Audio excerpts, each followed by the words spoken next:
Welcome to Grumpy Old Avatars with your hosts, Malvin's Writer, Deucer Dragonash and Slim Warrior.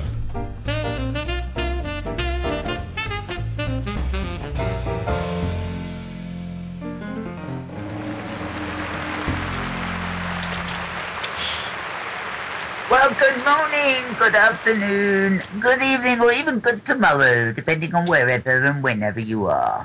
Yes, folks, it's time once again for a thrilling edition of the Grumpy Old Avatars, the show where we wind down the end of the week and let off steam and all that sort of thing. We also try and put on funny voices sometimes, but I don't know whether I'm going to be up to it for the whole show. Anyway, welcome everybody. I'm back to normal voice already.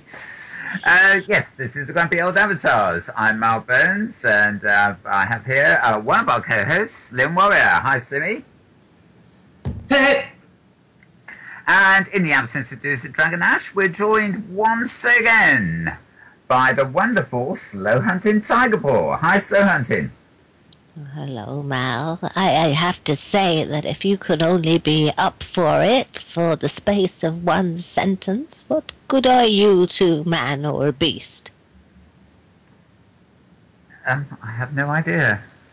I'm reasonably good to myself, put it that way. Okay, and we have two wonderful guests with us. We have Dawny. Dawny... Is it Daviau? Shuffle. Daviau. Sorry? Daviau. Daviau, okay. Yeah, Daviau. Daviau. Dawny Daviau. Welcome, Dawny. Hello. How are you? I'm fine, thank you. You're not meant to say fine, you're meant to say you are grumpy. I'm so grumpy as a... And we're also pleased to welcome Kirstenlee Cinquetti. I hope that's her name's right too. Welcome, Kirsten. Oh, evening. That's close enough, I suppose. Yeah. Crichtonlee, something or other. Yeah, it's good. Yeah, we were discussing before the show the amazing ability for people to mispronounce our names, especially our avatar names. Maybe we will get to that later. Okay, well, welcome everybody. We're just going to be talking about, anything that's really on our mind, a few themes of the week and whatever. And I'm going to throw it over to Slimmy first of all to tell us what's on her mind to get us started with the first topic. So over to you, Slimmy. Well, really, this week, it's not about what's been on my mind, it's about what's been in my face. Mm-hmm. And I have to say that this evening, I'm extremely grumpy. I've got a fat lip because my grumpiness this week has stemmed from that simple little thing called a flat pack. Something that you have to make yourself that comes in a box, usually with dreadful photocopied instructions. Less than half of the contents are actually available in the box. And when you put the thing together, it manages to swing up and hit you in the face. So, yes, I'm extremely grumpy this week because I'm obviously no good at putting things together out of a box. And so I want to complain on behalf of everybody that's ever built something from a pack that really they need to sell them ready-made. Things you should not have to put your own furniture or recycle bins together ever. Ever. I don't know why people think it's fun to do. I think it's appalling of places like IKEA, who generally put things in boxes, give you said photocopied instructions, which are really obscure and generally in Chinese, as far as when I'm reading them, and then forget to put half of the contents in the box. So so I'm actually really grumpy this evening. I think any flatbacks I've ever tackled have been shelving for my books and stuff like that. And, I've got masses and masses of them. And they never fit together like they say they're going to do in the No, they don't. And it's so true. And I mean, this I put together a recycle bin today, which is hence the reason that I've actually bitten through my lip. And so I'm reading the little booklet, and because I'm living in Denmark, because the instructions are not in English, so I'm having to look at the pictures, which are the size of a postage stamp. So I'm busy trying to see what the bloody things are anyway. But the pieces of metal to put it together, I really had to, really pull and squeeze all the things together up and slap me in the face. Oh dear. And I just think it's wrong. I don't think they should do it. Yes, no, I think it's, they're just trying to save space in their supermarkets. Yeah, easy to snack and everything. So, how about the rest of you? Slow hunting, you ever had any encounters with flat packs? Oh, yes, I have done a lot of flat packing. But I reached my zenith with a set of 4 dining chairs from IKEA. Ultimately, if the chair looks like a very simple piece of furniture, doesn't it? But when you have 4 holes, at least, in every single piece of that chair, and then you've got 4 chairs, and then you might have, 8 holes in one piece of it, and you've got a back and a top and a side and struts and legs and a seat and something round the seat. I ended up with my hands bleeding and my brain burning, and I vowed, never again. If it's flat, it doesn't come here. Oh, well, good to make I say with you.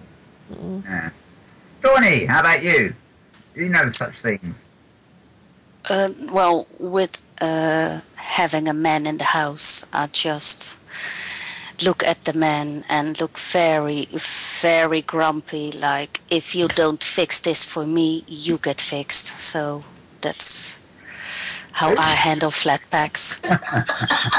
You're going to say you looked innocent and lost and helpless, but no. Okay, Kirsten.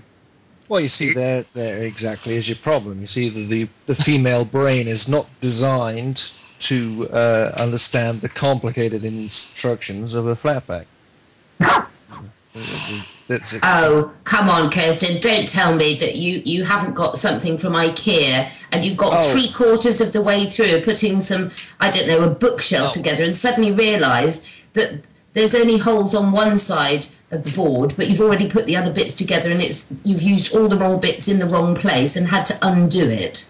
Well, no, that doesn't happen in my case. You see, the big beef I have with the old flat packs is that IKEA will actually sell you the set to put it together. So you open up the flat pack, and then you have the instruction manual in Chinglish. Yes. With various like arrows pointing towards hammers and things. I think, I'll also buy the set of tools from IKEA to do the job, so you get them there. Unfortunately, they didn't tell you that the actual tools that they put in the box aren't exactly the right tools to go with the actual flat pack that you bought. Yes. And, I may add, that the tools that they've given you are made out of butter. So you get the first screw, and then it all just comes and starts to disintegrate in your hands and that. But, flat packs. Yeah, that's my experience. I've got one of those sort of electric screwdrivers, with the 4 prongs on it instead of just a normal two-way thing. And they come with these screws, and you screw them in, with the power tool, and you get them nice and tight. And then when you try to unscrew them, the power tool is it's really soft metal, so the power tool's already flattened the grooves, so you can't unscrew it. Yes. Oh dear, terrible stuff. Well, I bought some bookshelves from IKEA, these floating bookshelves, which on the box look very easy because there are only 2 bits to the bookshelves. There's a metal thing that goes in the wall, and then you slide the bookshelf onto the metal arms that stick out from the wall, so it looks really cool.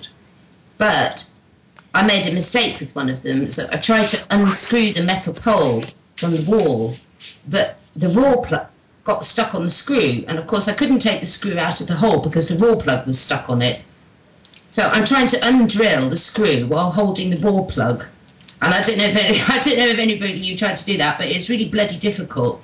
And I had to end up eventually cutting it off with a pair of pliers, which took me about an hour to get the raw plug off the screw so I could take it out just to straighten the shelf up a bit. I'll tell you what, do it yourself, it's so overrated.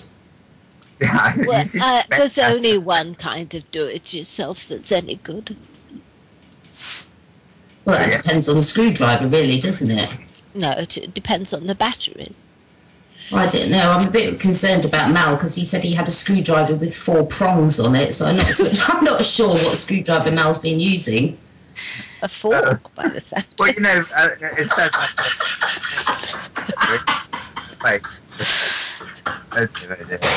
I'm a bother to explain. The type of screw has a name to it. I can't for the life of me remember what it I is. said I don't know about one that's got a prong on it. Sounds a bit devilish to me.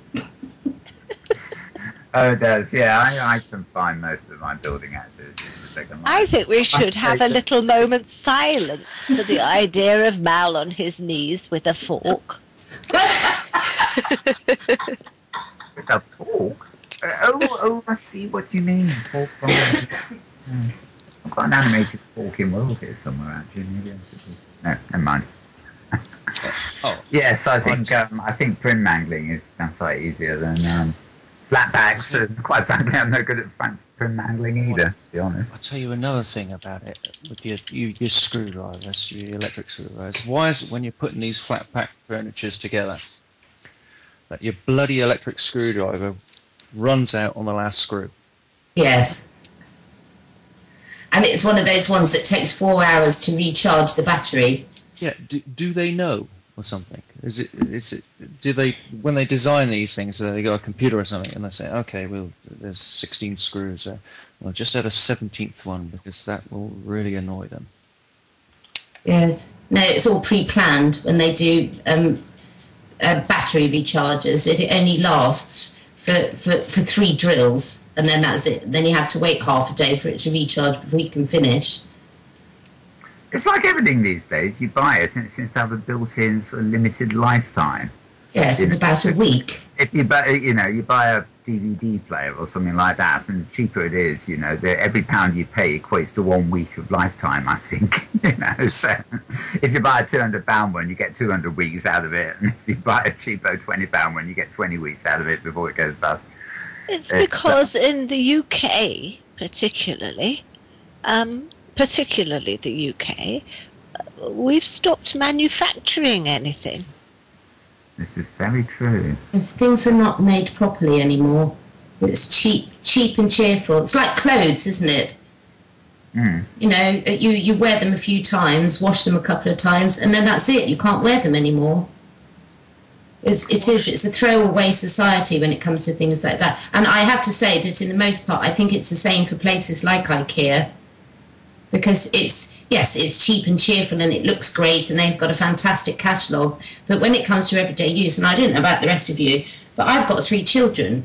We're a busy family and, they're not exactly gentle on the furniture. But I tell you what, a couple of dining chairs, like Slow Hunting's bought, I bet they're probably, quite similar. Well, they haven't lasted very long.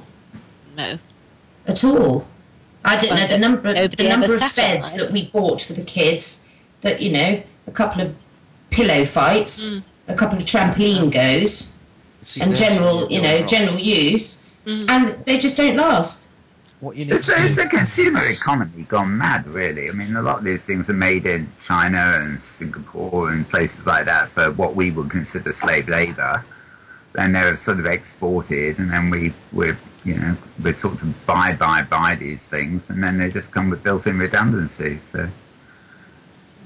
Well, you see, that's where you're going wrong with the kids and the IKEA thing. What you want is 2 rooms, okay? And you have all the IKEA furniture in one room, and then you give all the kids the cardboard boxes and put them in the other room. And everyone's a winner. We have tried that. Actually, when the children were young, we couldn't afford any furniture. So my children, when they were born, instead of having a cot, they actually slept in the bottom of a drawer. Which was great, actually, because they fitted in. And I tell you what, and that was a proper chest of drawers from my grandmother, and I still have it, and it has not fallen apart.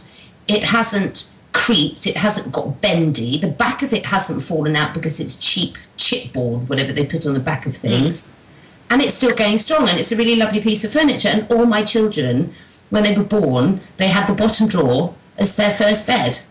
Oh. But I tell you what, you can't do that with a bit of IKEA or cheapo bit of flat pack furniture anymore. You know, one nappy change and that's it. Exactly. That's it. Drawer, they'll be in the bottom drawer by the evening. Yes. You know, it's very odd. A little anecdote here. Back in the, it was the very beginning in the 1980s, I guess.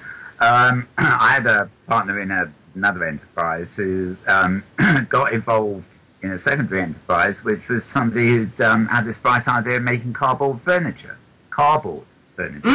Oh, yes. And we actually decked out a reception area in the group of offices with this cardboard furniture. And, you know, there was a coffee table and there were these little cardboard seats you sat on. And I don't think they really took off. But I have to say they were incredibly strong. They were well made. They were just cardboard, but the way they folded and put together, they kind of, like suspension bridges, you know, the technology design gave them real sturdiness, and they lasted forever, as far as I can remember. Yes, I had some. Backpacks. So that's a major problem then, Mal. Did people walk into the reception and say, "Oh, you still haven't unpacked your furniture yet"?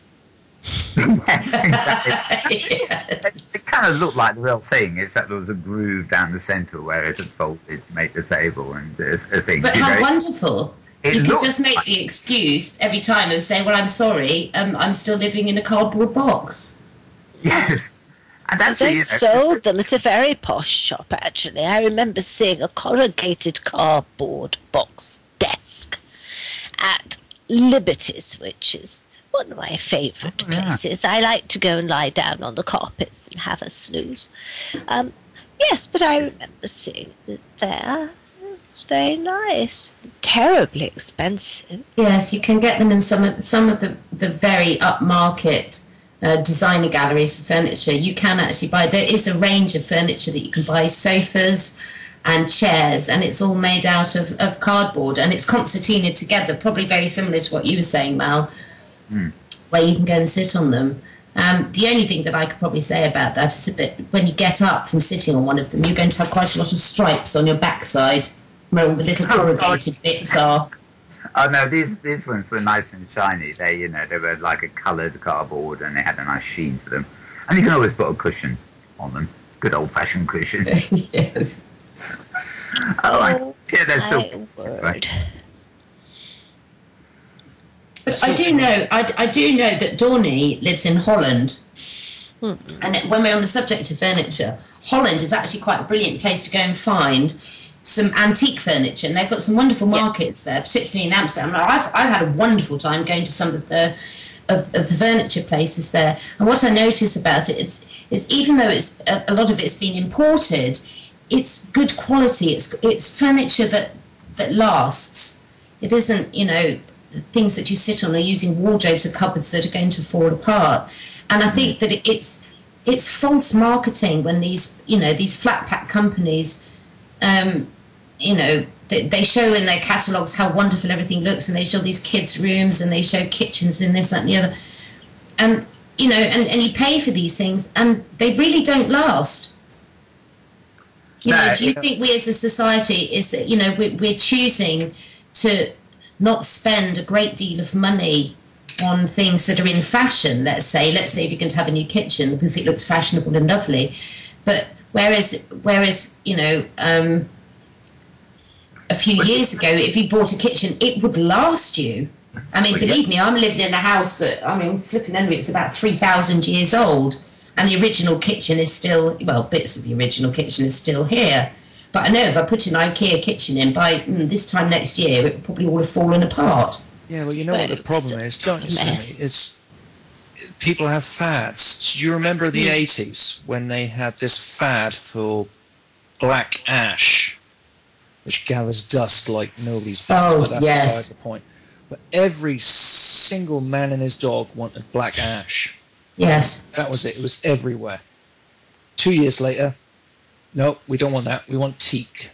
So some of it is driven by our own desires, you know, to have this and have that and have the other thing, rather than just thinking, well, this is just a nice piece of furniture. It's still good to go.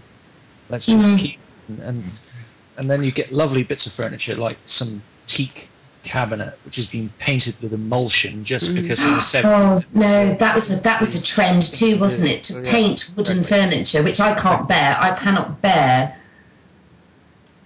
painted wood. I think it's such a shame. You consider how much it costs for a piece of teak nowadays. I mean, you talk about your flat pack furniture, probably 40 quid down IKEA, but a piece of teak about 1 metre long and about, I suppose, 10 centimetres wide will cost you about £80 or upwards for just a single plank nowadays. That's how expensive the stuff is. It's that bad things. There's a man who's into his wood.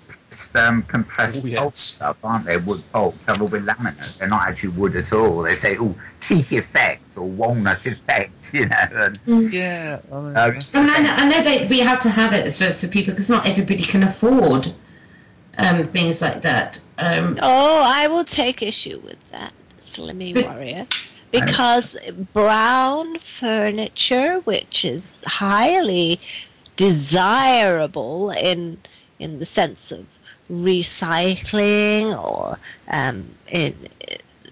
as heirlooms or something that will last you a long time, is very cheap because people haven't wanted it.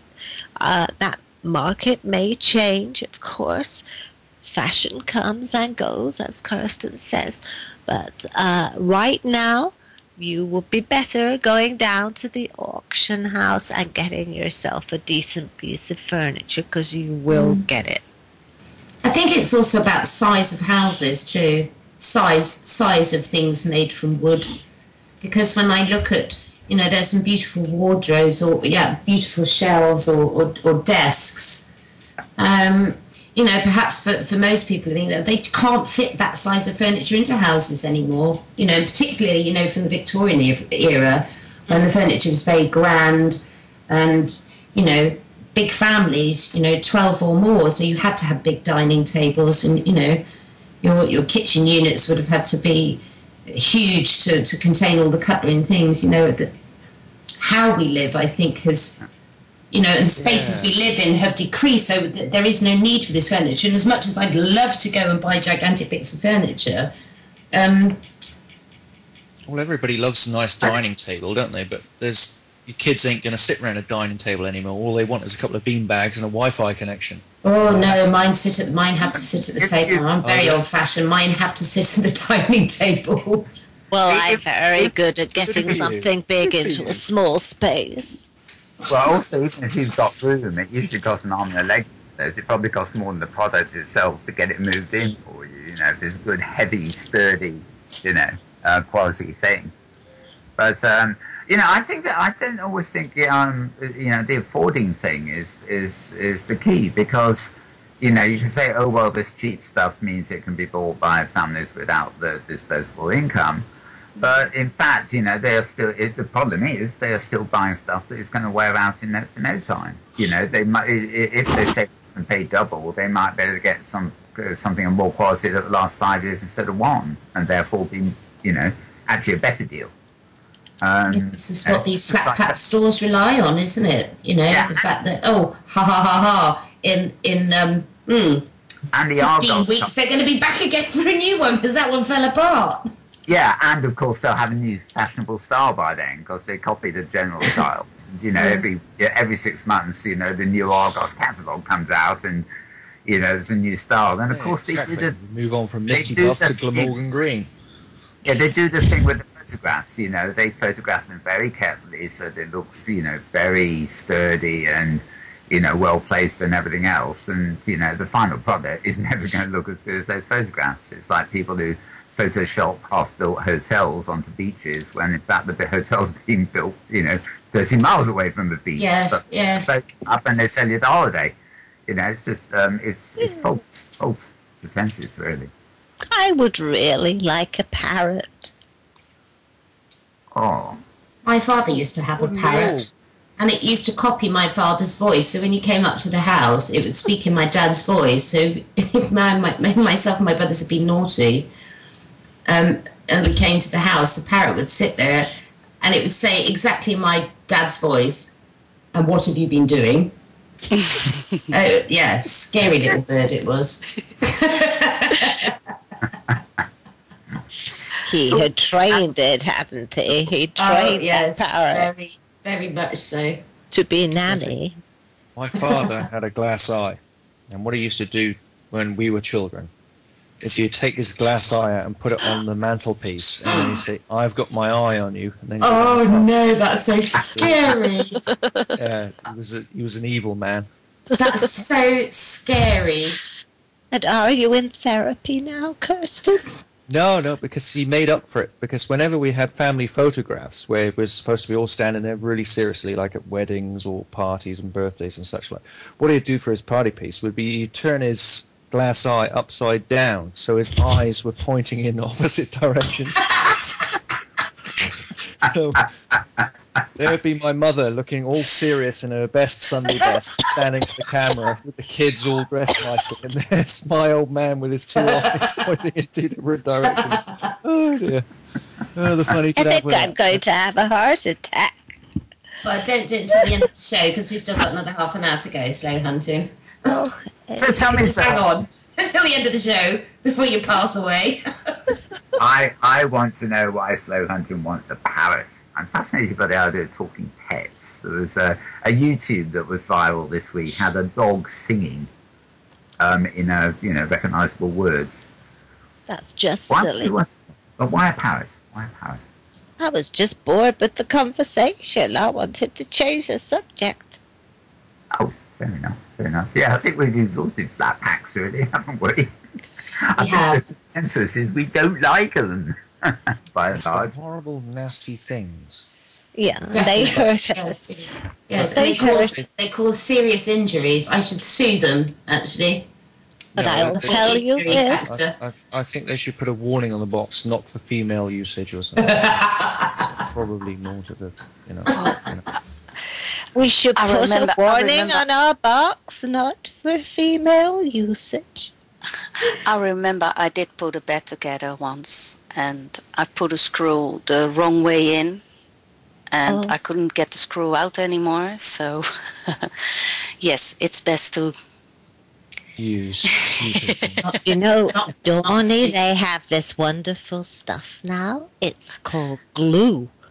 And you can you can hang a man off the ceiling with this glue. So I reckon you can just glue everything together. Well, there you go. Yeah, There you go. that's That's a the good answer to tip. your Yeah, flat packs. Just glue it together. I have been known to do just But I that. must admit, I'm very glad my recycle bin didn't come with glue, because then the bloody pole would be stuck to my face. Well, what's the tale with the recycling bin then?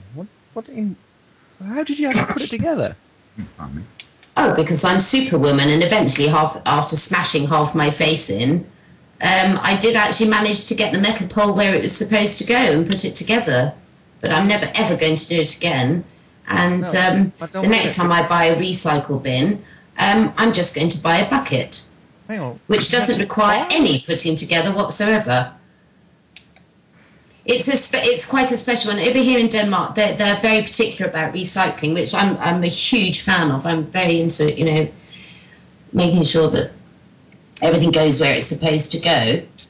And so they have a system here where when you buy a bottle of drink, like a can of soda or a bottle of wine, when you buy the bottle, you pay an extra bit of tax on top, but you can return the bottle and you get money back. So we go to a machine and you can put all the cans and bottles into the machine and get your money back. Yeah. I've done that today. We do that in Holland with the plastic bottles and. Yeah, it's brilliant. It's a brilliant system. So of course,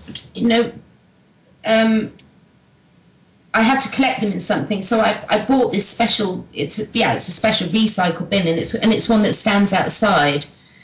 But it required, obviously, it required putting together. It wasn't ready-made. And yes, hence the disaster of what's made me very grumpy today. And they don't seem to sell.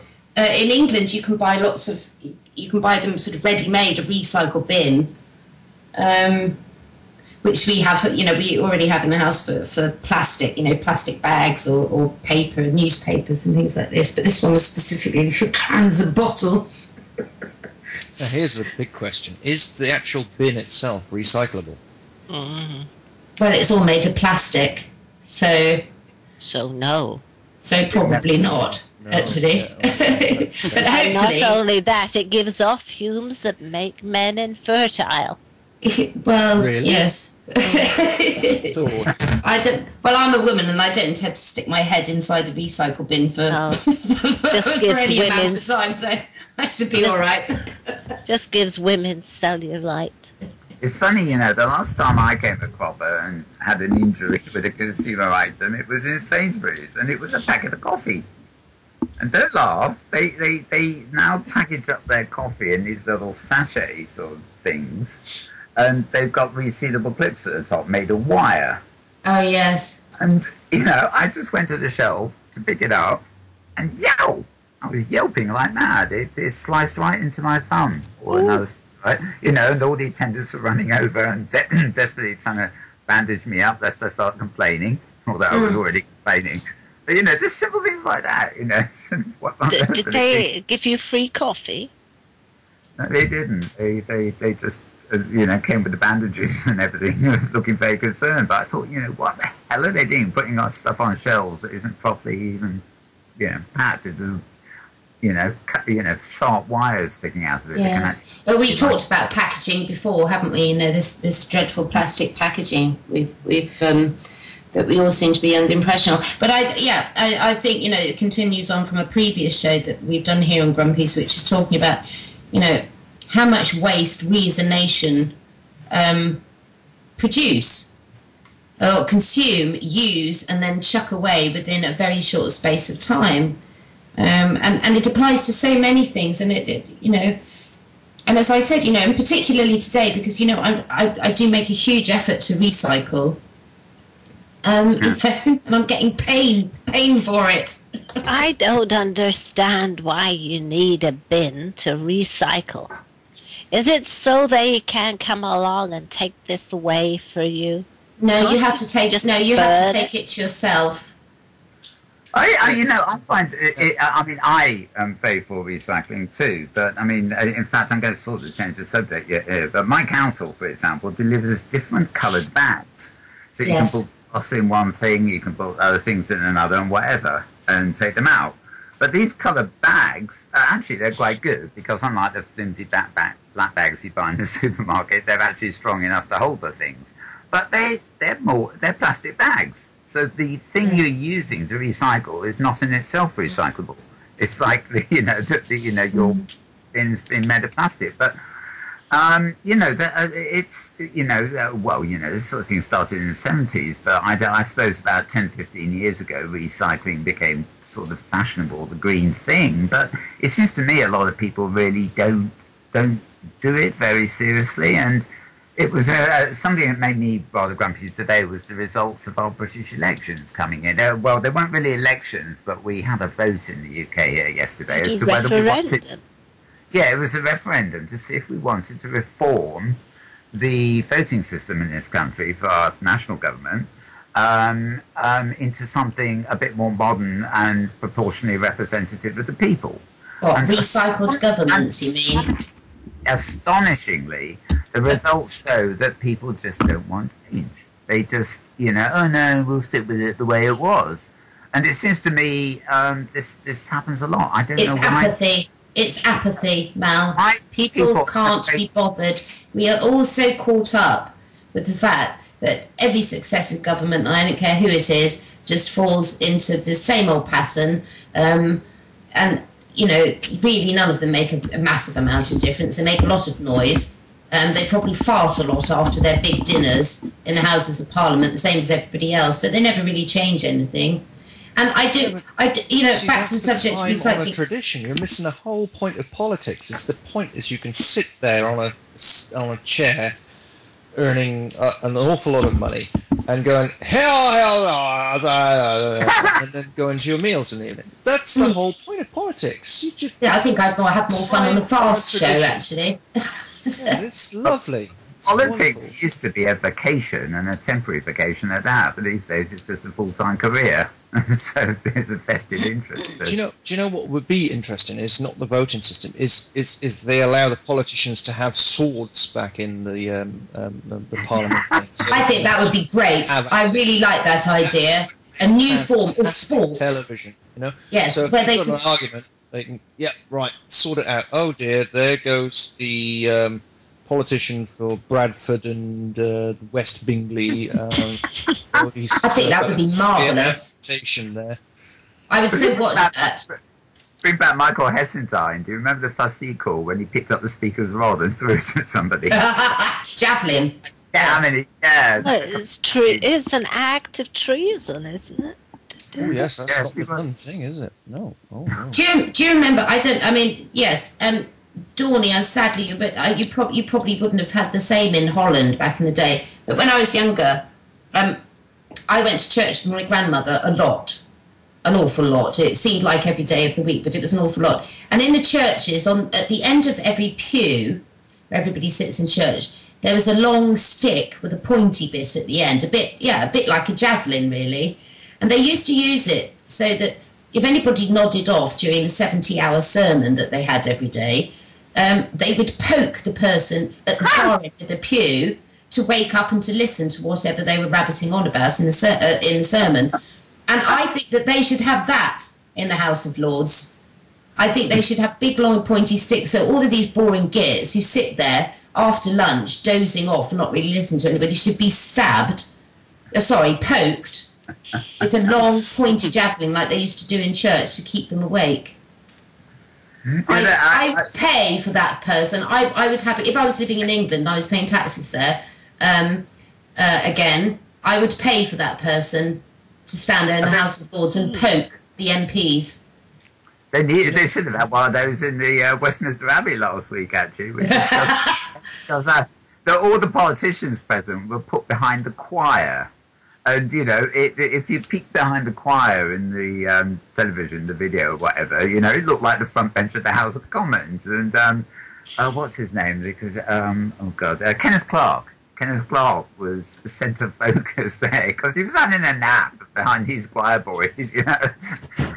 That would have been a brilliant idea. Somebody coming around with a poker. Yeah, but they did. It was, you know, woe betide you if you fell asleep. I mean, I tell you, when you're sort of 5 or 6 years old, it's a very scary thought that someone might actually poke you with a big long stick with the thing at the end. But no, I think it's very good. Swords and javelins, back into politics. Perfect. Yeah, and why not? It would thin them out occasionally, you know, when they have a good old argy-bargy. You know? Pistols at dawn. They'd also be a great deal fitter, I would think. Yeah, they would, wouldn't they? But it would make for more exciting TV, you know, because then you get the cut and thrust of politics, and it would actually be that, you know. Ooh, absolutely. Yeah, lovely. Just anyway, back to recycling. Do you know the problem with recycling? This is what bugs me, since we're on about grumpy, bloody stuff here. Yeah. It's not the daily stuff like newspapers and bottles. We can all do that. But it's when you've got something which is actually really difficult to recycle. You know, like a car battery. Like the furniture. Used exactly, like your sofas and stuff like that. Why is it, okay, that when it comes to recycling for that, the nearest recycling depot is like 300 miles away from where you live? Always. Yes. Or your local, or if there is a local one, they don't take that sort of thing. So you have to go to what's called the main refuse centre, which is where all the big trucks go, and then you have to pay to throw it away. Yeah. It's a real bugbear. I mean, there's nothing wrong with recycling. I don't mind recycling, but when it comes to the really awkward stuff, like the telly's blown up area, it's up in smoke.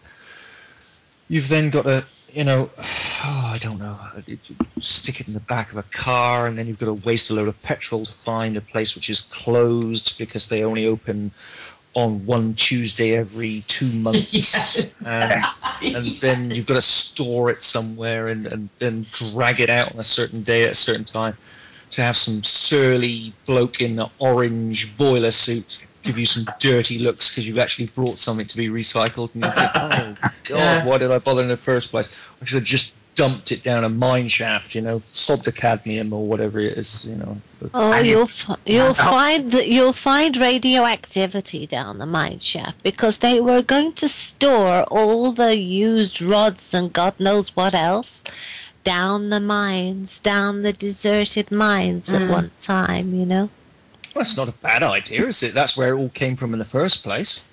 Yeah, but it goes back a good deal warmer than it came out. Slightly different format, composition than when it came out. But even so, yes, I think they only employ extremely grumpy people to work at these refuse places and the recycle places. Here in Denmark, things like plastic bags, actually, you can buy plastic bags, but they do still keep that. They still keep a huge place where you can go and put your shopping into a cardboard box to carry it to your car, rather than a plastic bag, which I'm very into because I can reuse a cardboard box generally as more beds for my kids because the ones from IKEA have collapsed already. So I sort of quite like that thing, but. When you go to the recycle place here, you have to go in a certain order, and every containers, all written in Danish, so I don't know what they are, and you have to go and look in each one to make sure that you can put the light bulbs go in this one. Yeah, I put it all in one bag. A cardboard container. Yeah, I've got to put the light bulb in the light bulb box, and then I've got to put the plastic bottle in the plastic bottle box, and then you're always left with a little bit of stuff that doesn't. You're not going to fiddle it with this bit of paper and a bit of plastic crisp packet or whatever it is. They're watching. And they don't have. They'll watch you and. Oh yes. They're sitting high up, inspecting you just to make sure you don't do it. Oh no, you can't do that. Take it away. No. Oh yes. Miserable. I did. I have been there today. I did go today, and he made me open the bag. And look what was inside, and I sort of said in English, I don't have a body hidden in there. It's just rubbish. I've just thought of something, and this actually happened quite a while ago. It made me really grumpy at the time.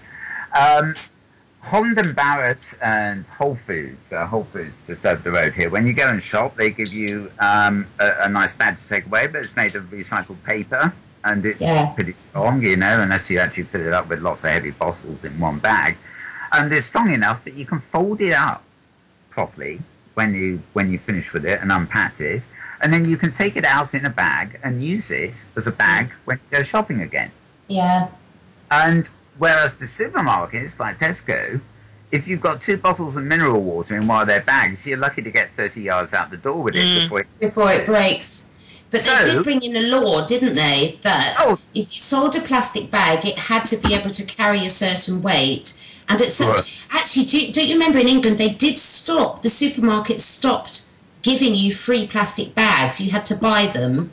Well, this is what I was about to say. This is the thing I just remembered that made me so grumpy. Anyway, I went down to the Sainsbury's supermarket, where I do a lot of shopping, because it's reasonably near.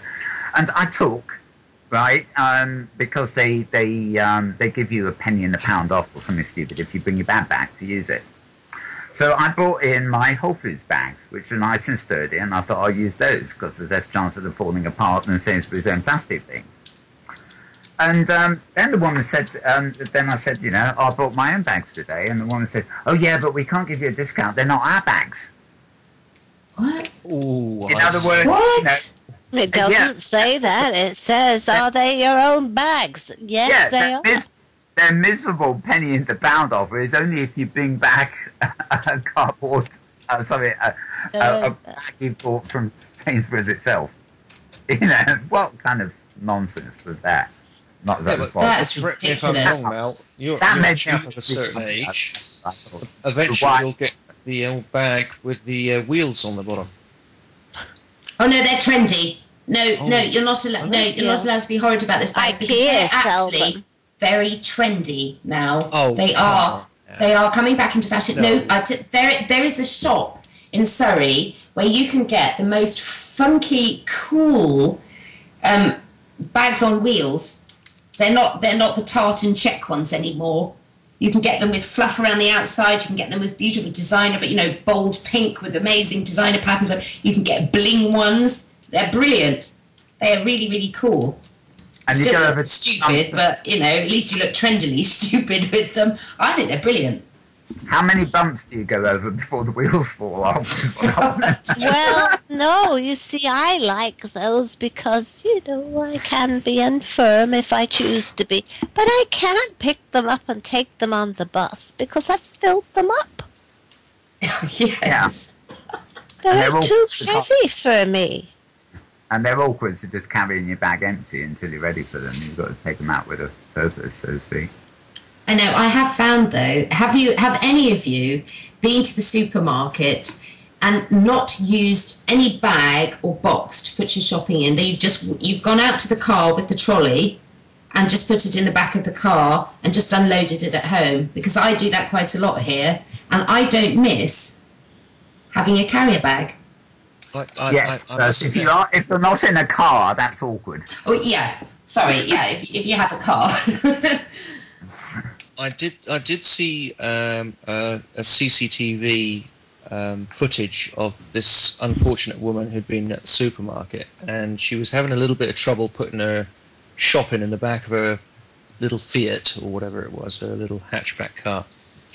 So the trolley actually ended up flying across the car park, and she lost her rag and literally got the trolley and just like a dumper truck rammed it up to the top of the car, just dumped it right in the back. Just dipped it in. Whole lot. There we are. Just get it in there.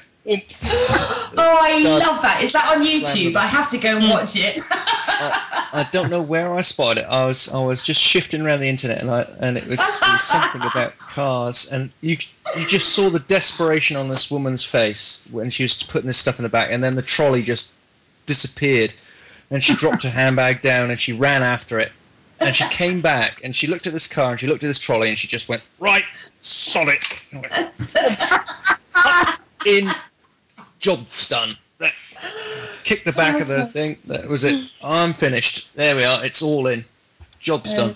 No bags. But there is an art to packing shopping, whether it's in a bag or in the back of the car, where you have to put all the heavy things at the bottom, and all the soft things like bread or cake, particularly cake, at the top, so it doesn't get squashed.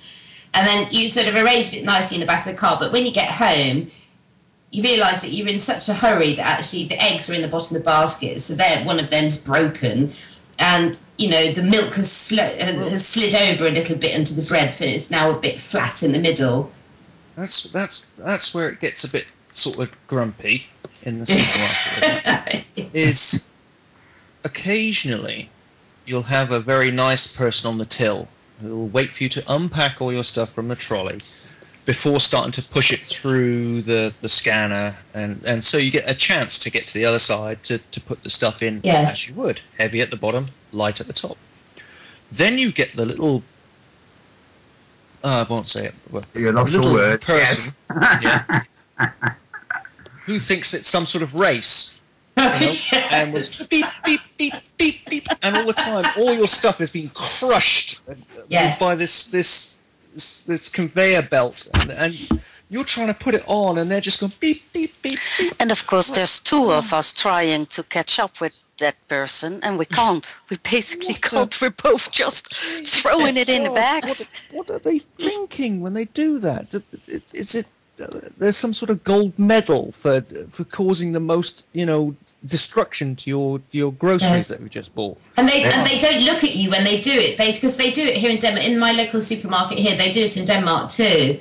And it's generally here in Denmark. They employ quite a lot of kids who are under 18 because they don't know how to pay high salaries. So they employ kids under 18. Some of them are still at school. And it is like a race, and they couldn't care less about shopping because they're teenagers, it's just boring shit, but they're earning some money. And they do exactly the same, except that the little counters in Denmark at the supermarket, they're really small, and they have a little bar in the middle. So once they finish with one person, they could start shoving the next person shopping in. Yeah. Yes, the little gate the double thing, yeah, where they can just swing it across and crush it even further before trying to pile through that. I mean, that's and they couldn't care less, and they don't care what order it goes in. Or even worse is when you are the one person that forgot to weigh the fruit. And there's a queue of about 35 people waiting at the supermarket. But you, because you're British and you're new to the country and you didn't know you had to go and weigh the bloody bag of grapes like any other normal supermarket. And they look at you and then they have to go and find it. And then they can't find the number. And then they say, well, how many grapes have you got in there? Or how many potatoes have you got in the bag? if you have the chap who's the racing sort, you can put that bag of grapes unweighed tactically in amongst the shop as a pause. You see? So you can catch he's trying to race it through. Stuffing it, yes. You go, oh, I'm sorry, I didn't know you had to weigh them. So then he's got to spend like 10 minutes, how much are the grapes and all that. By which time you've caught up. You've caught that. That's it. That's a plan. That's silly. I'm going to try that next time. Hang on though. This brings. I've got another grump here, which would just exaggerate my problem. You go to the freezer cabinet, and they're not as frozen as they could be half the time, but at least they are frozen, and you have to wait so long for all those people that by the time I get to the till, I have to hand over my fish and the ice cream and say, can you replace this? It's melted while I was waiting. I bet they love you at the supermarket, man. They have to take away a sort of liquid container of ice cream, which they can't sell anymore, of course, and go and find me a replacement. I mean, I don't know, they're terrible. Yes. It's like a factory line system. It's just. No, what I haven't managed to find here in Denmark, I don't think they have them actually, are places like that they have in England, like Costco and Macro, or Cash and Carry, where you can buy things in bulk. And if you do that, it's actually cheaper in the long run to buy them like that. And they don't appear to have that sort of thing here in Denmark. Yeah. Well, and but I mean the number of times I've been to, in particular, Macro in England, where you'll go, and of course everybody's buying them in bulk, so they're big, great, heavy, full trolley loads of stuff that's going on there, and they can't find the price. So you stand there for hours and hours while they have to go around the whole store and ring it up, and they sit on the phone for 10 minutes before you get there, and it's awful. I don't know. It's like when you get that like 2-for-1 bargain offers and stuff, and you arrive at the till, and the till doesn't seem to know it's 2-for-1, and you say that's 2-for-1, and then they wander off for 15 minutes to find out. One the other thing that I found here is are they? No.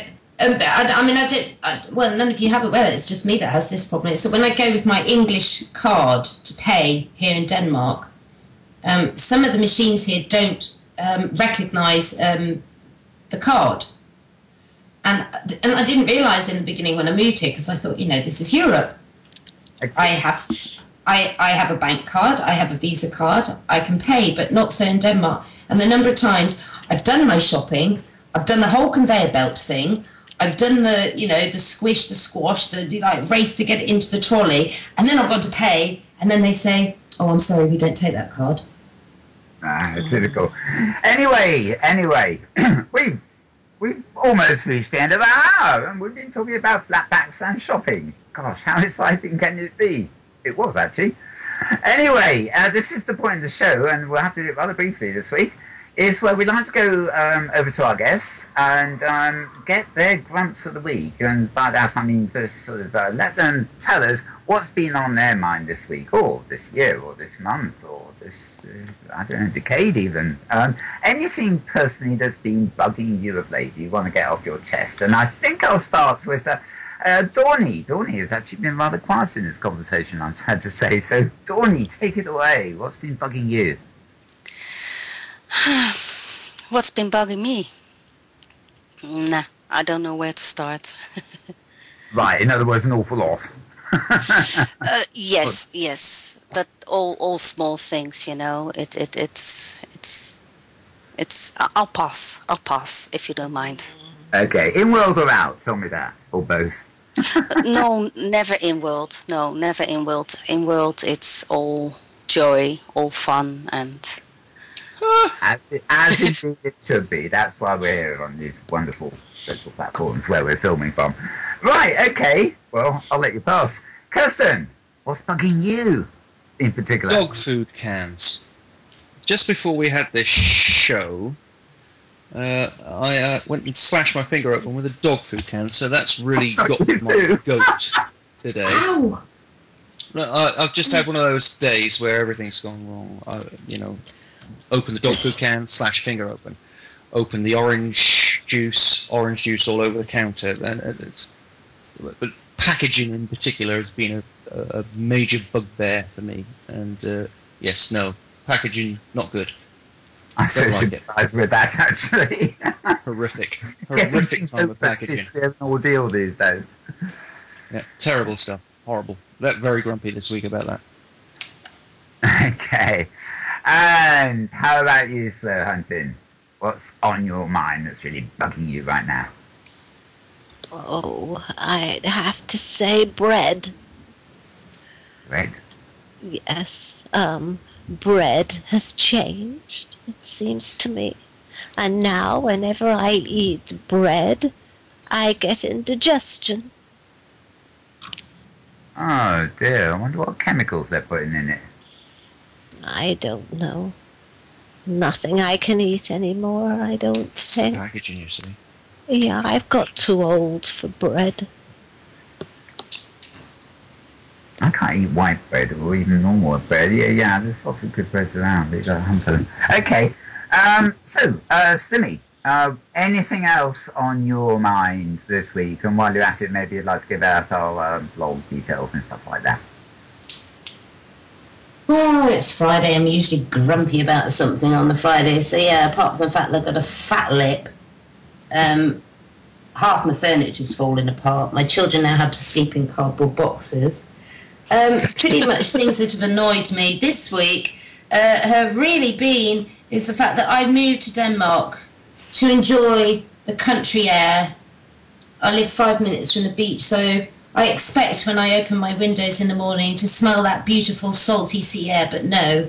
Unfortunately, living in all this farmland means that I open my windows in this morning and all I can smell is bloody pig poo, which is quite, it's really quite horrible really, so I don't know about fresh air. So anyway, yeah, that's made me very grumpy this week. No fresh air. Have you tried Febreze on the pigs? Well, I don't know. I think I'd have to go I think I have to go spray the fields with Febreze. I do have a bottle of Febreze, actually. Maybe I could persuade the farmers around here to not fertilise their fields with pig poo. I say use Febreze. Well, you never know.